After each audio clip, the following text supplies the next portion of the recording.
வணக்கம் சார். வணக்கம் சார், இந்த குரு பயிற்சி நம்ம மக்களுக்கு எப்படி சார் இருக்க போகுது? நவகிரகத்துல மிக முக்கியமான கிரகமாக பார்க்கப்படக்கூடியது குரு பகவானுடைய பயிற்சி. சோ பொதுவா சாமானியர் தொடங்கி வெகுஜன மக்களா இருக்கக்கூடிய நம்ம எல்லாருமே ஒரு நல்ல விஷயத்தை தொடங்கணும்னு சொன்னா குரு பலன் இருக்கா அப்படின்னு தான் பார்ப்பாங்க ஜாதகர்கள்.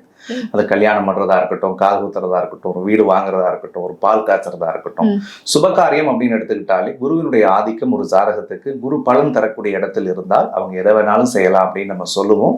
சோ அப்படிப்பட்ட நவகிரகத்துல நல்ல கிரகமாக விளங்கக்கூடிய குரு பகவான் கிட்டத்தட்ட ஒரு வீட்டுக்கு ஒரு வருட காலங்கள் இருந்த ஒரு பலன் தருவாரு.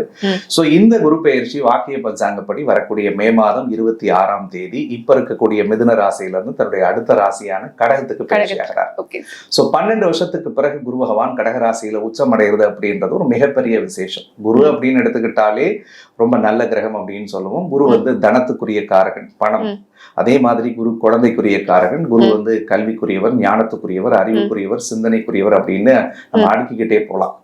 உலகத்துல நல்ல பண்பு எதுன்னு நினைக்கிறோமோ அது எல்லாம் குருவுக்கு பொருந்தும்னு சொல்லணும். சோ அப்படிப்பட்ட குரு பெயர்ச்சியினால 12 ராசிக்காரர்களுக்கும் குருவினுடைய அருள் பூரணமாக இருக்க போகிறது. அதே மாதிரி குரு வரக்கூடிய இடம் மட்டும் இல்லாது குரு பார்க்கக்கூடிய இடங்களும் அற்புதமான பலன்களை ஒவ்வொரு ராசிக்காரர்களுக்கும் தனித்தனியாக கொடுக்கும். ஓகே சார், நம்ம விருச்சிக ராசி நேயர்கள் பத்தி பேச போறோம்.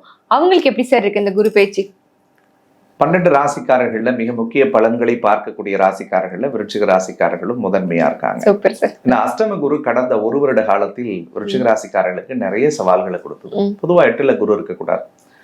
8ல குரு இருந்துச்சுன்னா செய்யாத தப்புக்கு தண்டனை அனுபவிச்சிருப்பாங்க, பண்ணாத பாவத்துக்கு பழி ஏத்துக்கிட்டு இருந்திருப்பாங்க. இன்னும் வெளிப்படையா சொல்லணும்னா தப்பு பண்ணும்போது தண்டனை கிடைக்கலைங்க, நான் விதியேன்னு ஒதுங்கி போகும்போது என் மேல வீண் சொல், வீண் பழி, வீண் குற்றங்கள் வந்துச்சு அப்படின்னு வருத்தப்பட்ட ராசி. அர்த்தாஷ்டம சனி, அர்த்தாஷ்டம குரு ரெண்டுமே சேர்த்து வாட்டி எடுத்துச்சுன்னு அப்படின்னு அர்த்தாஷ்டம சனி, அர்த்தாஷ்டம ராகு ரெண்டும் சேர்ந்து வாட்டி எடுத்துச்சு. ஒரு நிலையான இடத்துல உட்கார முடியல, ஒரு நிலையான தொழில் பண்ண முடியல, ஒரு நிலையான மனநிலையோடு கூட என்னுடைய வாழ்க்கையை கொண்டு போக முடியல, ஏதோ காத்தடிக்கிற தசையில நான் நடந்து போயிட்டு இருந்தேன் அப்படின்னு சொல்லி ராசி. எப்படியாவது நம்ம வாழ்க்கை மாறிடாதான் நினைக்கும் போதுதான் 9ல குரு பகவான் ரொம்ப அற்புதமா உச்ச வீட்டுக்கு வரார். ஓடி போன ராஜாவுக்கு 9ல குரு வந்துச்சுன்னா போற இடம் எல்லாம் சொந்த இடம். இப்ப விருச்சிக ராசிக்காரர்களே நீங்கள் குறித்து வைத்துக் கொள்ளலாம், எந்த இடத்திலெல்லாம் நீங்கள் கால் பதிக்கிறீர்களோ சத்தியமாக அந்த இடம் உங்களுக்குரியதாக மாறும். அந்த இடம் அப்படின்றது அந்த பழமொழி சொல்லுவாங்க, ஓடிப்போன ராஜாவுக்கு 9ல குரு வந்தா போற இடம் சொந்த இடம்ன்றது என்னன்னா, யார் ஒருவர் வாழ்க்கையில கெட்டு நொந்து வழி அனுபவிச்சு கஷ்டப்பட்டு போராடி சரி நம்ம வாழ்க்கைக்கு அடுத்து ஒண்ணுமே இல்லையே அப்படின்னு நினைச்சு நீங்கள் கால் தடம் பதிக்கக்கூடிய இடங்கள் அத்தனையும் கடவுள் உங்களுக்கு சாதகமானதா மாத்துவார். அது உங்களுடைய வேலை, தொழில், குடும்பம், பண விஷயங்கள்ல, உங்களுடைய உடல் நலம், மனநலம் எல்லாத்துக்கும் சேர்ந்து. இதுல முதல் விஷயம் நான் பாசிட்டிவா பார்க்கக்கூடியது 9ல இருக்கக்கூடிய குரு விருச்சிக ராசியை பார்க்கிறார். ராசியை பார்க்கறதுனால குருச்சந்திர யோகம் ஏற்படுது. உடம்புல பிரச்சனை இருக்கு சார், எனக்கு ஏற்கனவே வைத்திய செலவுகள் பண்ணிக்கிட்டு இருக்கேன் சார், தீராத நோயில அவதிப்படுறேன் அப்படின்னு நினைக்கிற விருச்சிக ராசிக்கு கடவுளுடைய அருளோடு உடல் நலம் தெளிவாகும்.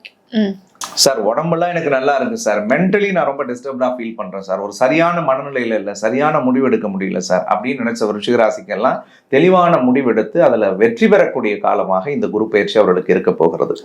பல விருச்சிக ராசிக்காரர்களுக்கு குடும்ப வாழ்க்கையில பெரிய சந்தோஷத்தையும் பெரிய நிம்மதியையும் பெரிய திருப்பத்தையும் இந்த குரு பயிற்சி கொடுக்கும். பொருளாதார ரீதியா பெரிய அளவுல ஒரு மாற்றத்தை இந்த குரு பயிற்சி அவங்களுக்கு கொடுக்க போகுதுன்னு சொல்லலாம். படிக்கிற ஸ்டூடெண்ட்ஸுக்கு விரும்பின துறையில சீட்டு கிடைக்கும், அவங்க எந்த காலேஜ் போகணும்னு நினைச்சாலும் அங்க போவாங்க. விருச்சிக ராசிக்கு 9ஆம் இடத்துல வரக்கூடிய குரு பகவான் விருச்சிக ராசிக்கு முதல் பார்வையாக தன்னுடைய ராசியை பார்க்கிறார். ராசியின் மீது பதியக்கூடிய குரு பார்வை அப்படின்றது ஒரு ஜாதகத்துக்கு மிகப்பெரிய விசேஷ பலன்களை தரும். ஏன்னா குருச்சந்திர யோகம் ஏற்படுகிறது. குருச்சந்திர யோகம் எப்பொழுதெல்லாம் ஒரு ஜாதகனுக்கு உருவாகிறதோ அவர்கள் எடுக்கக்கூடிய அத்தனை முயற்சிகளிலும் அது பலிதத்தை தரும். அது வேலையில தொடங்கி, படிப்புல தொடங்கி, பொருளாதார முன்னேற்றத்துல தொடங்கி, குடும்ப வாழ்வியல்ல தொடங்கி அத்தனை விஷயங்களையும் அவர்களுக்கு சாதக பலன்களை பெற்றுத்தரும். குறிப்பா சந்திரனை குரு பார்க்கறதுனால மனசளவுல அவங்க உடைஞ்சு போயிருந்தவங்களுக்கு எல்லாம் புதிய தெம்பு, புதிய தன்னம்பிக்கை, புதிய தைரியம் ஏற்படக்கூடியதாக இருக்கும். நேற்று செய்யணும்னு நினைச்சு தொடங்கி பண்ணணும்னு நினைச்சு செய்ய முடியாத விஷயங்களை இந்த காலகட்டத்துல துணிவோடு தொடங்கி செய்வாங்க. உடல் ரீதியா நிறைய பிரச்சனை இருந்துச்சு சார் அப்படின்னா அந்த பிரச்சனைகள் சரியாகும். மனசளவுல நான் உடைஞ்சு போய் மனக்குழப்பத்திலே வாழ்ந்துட்டு இருந்தேன்னா இறைவனுடைய அருளோடு அந்த சிக்கல்கள்ல இருந்து மீண்டு வருவாங்க. அதற்கு அடுத்தது விருச்சிக ராசிக்கு முக்கியமான கிரகமானது 3ஆம் இடத்தை குரு பார்க்கிறார். 3 குரு பார்க்கறதுனால ஒரு புதிய தன்னம்பிக்கை, புதிய தைரியம், புது தெம்பு அவங்களுக்கு கிடைக்கும். 3வது நபர்களால் ஒரு பெரிய அனுகூலம் ஏற்பட போகிறது. புதியவருடைய வருகை, புதியவருடைய அறிமுகம் உங்க வாழ்க்கைக்கு ஒரு பெரிய மாற்றத்தை ஏற்படுத்தக்கூடியதாக இருக்கும். அதற்கு அடுத்தது 5ஆம் இடத்தை குரு பார்க்கிறார். 5வது இடத்தை குரு பார்க்கும் பொழுதெல்லாம் ஒரு ஜாதகனுக்கு பெரிய அதிர்ஷ்டம் கிடைக்கும், பெரிய யோகம் கிடைக்கும், பெரிய திருப்பம் கிடைக்கக்கூடியதாக இருக்கும். குழந்தை பாக்கியத்தை எதிர்பார்க்கிறவங்களுக்கு குழந்தை பாக்கியம் கிடைக்கும். பூர்வ புண்ணியத்துல ஏதாவது தோஷம் பிரச்சனை எங்களால வீட்டுக்கே போக முடியலன்னு நினைக்கிறவங்களுக்கு பூர்வ புண்ணியத்துல போய் அமரக்கூடிய நிலையை ஏற்படுத்தும். ரொம்ப முக்கியமா 2ஆம் அதிபதி விருச்சிக ராசிக்கு உச்சமடைகிறார். 2 கூடையவன் உச்சமடையும் பொழுது குடும்பம் சார்ந்த விஷயத்துல இருந்து வந்த சிக்கல்கள் எல்லாம் சரியாகும். ஃபேமிலி ரிலேட்டடா எதுனாலும் சரியாயிடும். எதுவா இருந்தாலும் சரியாயிடும். படிக்கிற ஸ்டூடெண்ட்ஸுக்கு அவங்க விரும்பின துறையில போய் நல்ல ஒரு பொசிஷன்ல உட்காருவாங்க. அதுக்கு அடுத்தது ஃபைனான்சியல் டெவலப்மெண்ட் பயங்கரமா இருக்கும். இந்த லாஸ்ட் ஒரு 1.5 வருஷமா 5ம் பத்தல, 50ம் பத்தல, 5 லட்சமும் எங்களுக்கு பத்தலன்னு சொன்ன விருச்சிக ராசி எல்லாம் கை நிறைய பணம் வச்சு செலவு பண்ணக்கூடிய சூழலை கடவுளுடைய அருளோடு ஏற்படுத்துவாங்க. ரொம்ப குறிப்பா திருமண வயசுல இருக்கக்கூடியவங்களுக்கு இந்த வருடத்தில் நிச்சயமாக திருமணம் கூடி வரும். நிறைய காதல் திருமணங்கள் நடக்கக்கூடியதாக சந்திரனோட மனையில குரு வர்றதுனால பரிபூர்ண பிராப்தங்கள் ஏற்படும். கணவன் மனைவி பிரிந்தவர்கள் எல்லாம் ஒன்று கூடக்கூடிய காலமாயிருக்கும். கொடுக்கல் வாங்கல பிரச்சனையா இருக்கு சார், கோர்ட்டு கேஸ் வம்பு வழக்குகள் ஏதாவது சாதகமா இருக்கு, அது எங்களுக்கு பாசிட்டிவா இருக்குமானா கண்டிப்பா கிடைக்கும். டாக்குமெண்ட் ரிலேட்டடான விஷயங்கள் இருந்த சிக்கல்கள் சரியாகும். ஷேர் மார்க்கெட் ரிலேட்டடான விஷயங்கள்லாம் இன்வெஸ்ட் பண்ணிட்டு ரிட்டர்ன்ஸ் எதிர்பார்க்கிறவங்களுக்கு இந்த காலகட்டத்துல பெரிய ஒரு ஜாக்பாட் கிடைக்கிறதுக்குரிய வாய்ப்புகள் இருக்கு. பல விருச்சிக ராசிக்காரர்களுக்கு தொழில் வேலையில கண்டிப்பாக இந்த வருடத்தில் மாற்றம் வரும். 4ல ராகு இருக்கிறதுனாலும் 10ல கேது இருக்கிறதுனாலும் இடம் மாறலாம், ஊர் மாறலாம், எல்லை மாறலாம், வேலையில சில மாற்றங்கள் வரலாம். அதெல்லாம் இவங்களுக்கு ஒரு சாதகமான பலன்களை தரக்கூடிய மாற்றமாக இருக்கும்.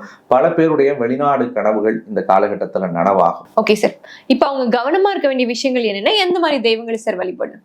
விருச்சிக ராசிக்காரர்களை பொறுத்த வரைக்கும் 4வது வீட்டுல ராகு இருக்கிறதுனால அம்மாவோட முரண்கள் வரும். அம்மா எது சொன்னாலும் ஆகாது, அதுல கொஞ்சம் விட்டு கொடுத்து போகணும். வண்டியில போகும்பொழுதெல்லாம் கொஞ்சம் ஜாகிரதையா போங்க. அவ்வப்போது வாகன விபத்துகள் அல்லது வாகனம் பழுதுகள் ஏற்படும். வண்டி எடுக்கிறமா, காத்து இருக்கா, பெட்ரோல் இருக்கான்னு பாத்துக்கணுங்க. அதே மாதிரி தொழில் பண்ணும்போது உங்க கையில சாவியை வச்சுக்கிட்டு எல்லா ஹேண்ட்லிங்கும் நீங்க பண்ற மாதிரி இருந்துச்சுன்னா அந்த தொழில் வெற்றி அடையும். 3வது நபர்களை நம்பி பெரிய பொறுப்புகளை கொடுக்க வேண்டாம். 10ல கேது இருக்கிறதுனால சில நேரங்கள்ல இருக்கிற வேலையின் மீது சலனங்கள் ஏற்படும். இதை விட்டுட்டு வேற எங்கேயா போயிடலாமான்னு தோணும். பட் அதுல மட்டும் கொஞ்சம் நிதானமா தெளிவான முடிவை பார்த்து எடுத்தா போதும். இந்த வருடம் முழுக்க அவங்களுக்கு வெற்றி மட்டும்தான். ஓகே சார், அவங்க எந்த மாதிரி தெய்வங்களை சார் ஃபாலோ பண்ணணும்? விருச்சிக ராசிக்காரர்களுக்கு முருகப்பெருமானுடைய வழிபாடு மிக சிறந்ததாக இருக்கும். பக்கத்துல முருகன் கோயில தான் இருந்துச்சுன்னா போயிட்டு முருகனுக்காக ஒரு 6 அகல் தீபத்தை வாங்கி ஏத்திட்டு, முருகா இந்த 9ஆம் இடத்து குருவில எங்களுடைய வாழ்க்கைக்கு ஒரு பெரிய மாற்றத்தை ஏற்படுத்தி கொடுங்கன்னு சொல்லி ஆத்மார்த்தமாக நீங்கள் வழிபடும் போது சத்தியமாக முருகப்பெருமான் உங்க வாழ்க்கைக்கு பெரிய அதிசயத்தை செய்வார். ஒட்டுமொத்தத்துல விருச்சிக ராசிக்காரர்களுக்கு நான் அன்போட சொல்றது என்னன்னா, நல்லதுன்னு நினைக்கிறது எது வந்தாலும் செய்யலாம். இதுதான் பண்ணணும் போகணும்லாம் இல்ல. 1000 பலன்களை ஜோசியரா நானே சொன்னாலும் 9ல குரு வரும்பொழுது ரொம்ப நல்ல நேரம். வாழ்க்கையில நீங்க எதை தொடங்கினாலும் வெற்றி பெறுவீர்கள். உங்களுடைய வேலையில இருந்து, கல்யாணத்துல இருந்து, குடும்பத்துல இருந்து எது வேணாலும் நீங்க பண்ணுங்க. நீங்க நினைக்கிறதெல்லாம் சக்சஸ் தான். ஒரு அற்புதமான வருஷம். அடுத்த 12 வருஷத்துக்குரிய விதைகளை இந்த ஒரு வருடம் இவர்களுக்கு உருவாக்கி கொடுக்கும். விருச்சிக ராசி அப்ப டோட்டலி சூப்பர்னு சொல்லிட்டேன். சூப்பரா இருக்கு. ஓகே சார், நன்றி சார். நன்றிமா.